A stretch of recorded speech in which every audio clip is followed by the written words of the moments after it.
حضرت بلال حبشی رضی اللہ تعالیٰ عنہ سے ایک دفعہ کسی نے پوچھا کہ آپ نے پہلی دفعہ نبی کریم صلی اللہ علیہ وآلہ وسلم کو کیسے دیکھا؟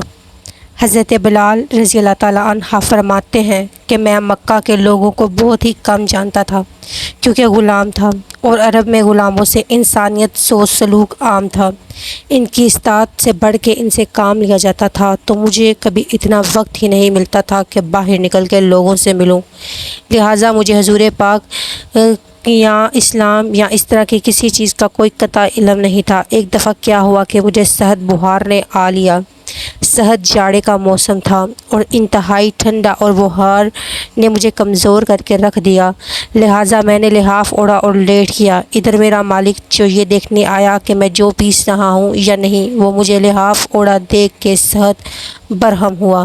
اس نے میرے اوپر سے لحاف اتار کر پھینک دیا اور مجھے باہر ٹھنڈ میں بٹھا دیا۔ میری قمیض اتروا دی اور مجھے کھلے صحن میں دروازے کے پاس بٹھا دیا کہ یہاں بیٹھ کے جو پیس۔ اب سخت سردی اور اوپر سے بخار اور اتنی مشقت والا کام۔ میں روتا جاتا اور جو پیستا جاتا۔ کچھ ہی دیر میں دروازے پہ دستک ہوئی۔ میں نے اندر آنے کی اجازت دی تو ایک نہایت متین اور پرنور چہرے والا شخص اندر داخل ہوا اور پوچھا کہ جوان کیوں روتے ہو؟ جواب میں نے کہا جاؤ اپنا کام کرو، تمہیں اس سے کیا؟ میں جس سے وجہ بھی روں، یہاں پوچھنے والے بہت لیکن میں دعویٰ کوئی نہیں کرتا۔ حضور صلی اللہ علیہ وآلہ وسلم یہ جملے سن کے چل پڑے تو بلال نے کہا بس میں نہ کہتا تھا، پوچھتے سب ہیں لیکن میں دعویٰ کوئی نہیں کرتا۔ کچھ ہی دیر گزری کہ آپ صلی اللہ علیہ وآلہ وسلم واپس آئے۔ آپ کے ہاتھ میں کھجور اور دودھ تھا۔ حضور صلی اللہ علیہ وآلہ وسلم یہ سن کر بھی چلتے رہے۔ بلال کہتے ہیں کہ دل میں جو ہلکی سی امید جاگی تھی کہ یہ شخص کوئی مدد کرے گا وہ بھی گئی، لیکن بلال کو کیا معلوم کہ جس شخص سے اب اس کا واسطہ پڑا وہ رحمت العالمین ہے۔ بلال کہتے ہیں کہ کچھ ہی دیر میں وہ شخص واپس آ گیا۔ اس کے ایک ہاتھ میں گرم دودھ کا پیالہ اور دوسرے میں کھجوریں تھیں۔ اس نے وہ کھجوریں اور دودھ مجھے دیا اور کہا کھاؤ پیو اور جا کے سو جاؤ۔ میں نے کہا تو یہ جو کون پیسے گا؟ نہ پیسے تو مالک بہت سارا مارے گا۔ اس نے کہا تم جاؤ سو جاؤ، یہ پسے ہوئے مجھ سے لے لینا۔ بلال سو گئے اور حضور صلی اللہ علیہ وآلہ وسلم نے ساری رات ایک اجنبی حبشی کے لیے جو پیسے۔ جب صبح ہوئی تو آپ نے دیکھا کہ جو پسے ہوئے تھے اور آپ نے دودھ اور دوا بلال کو دی اور ساری رات چکی پیسی۔ ایسے 3 دن مسلسل کرتے رہے جب تک کہ بلال ٹھیک نہ ہو گئے۔ یہ تھا وہ تعارف جس کے وطن سے اس لافانی عشق نے جنم لیا کہ آج بھی بلال کو صحابی رسول بعد میں عاشق رسول پہلے کہا جاتا ہے۔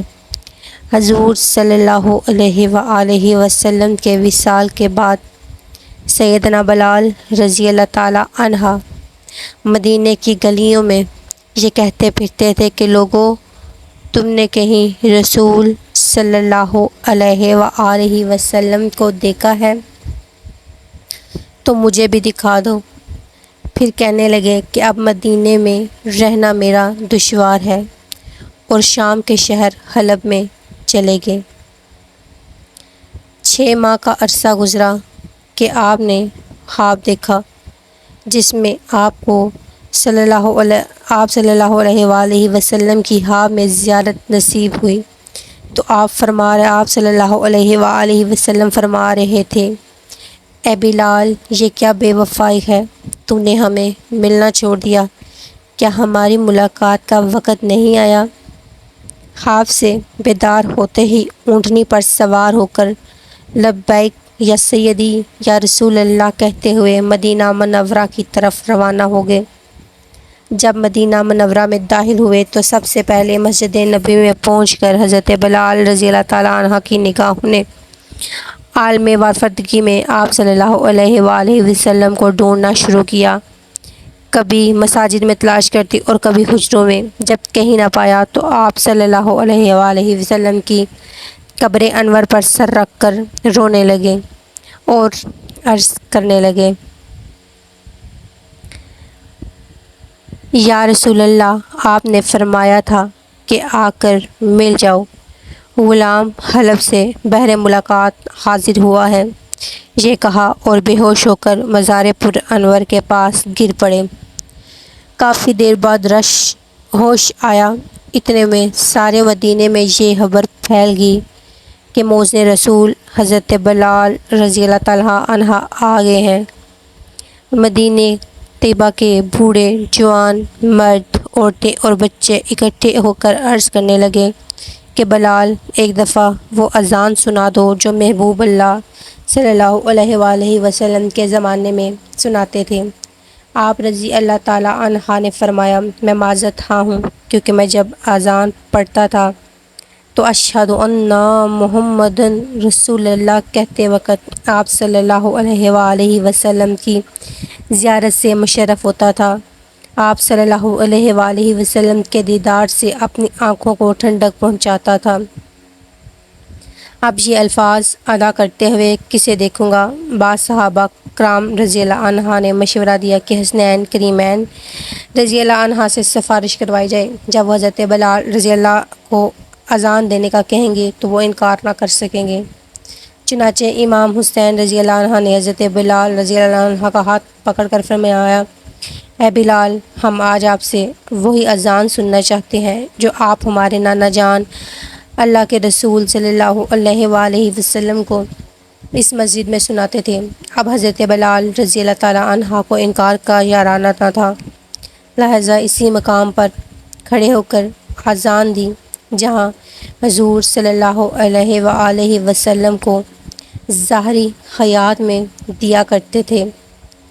بات کی کیفیت کا حال کتاب سیر میں یوں بیان ہوا ہے کہ جب آپ نے اذان دی اور آپ نے کہا اللہ اکبر، اللہ اکبر کہا، مدینہ منورہ گونج اٹھا۔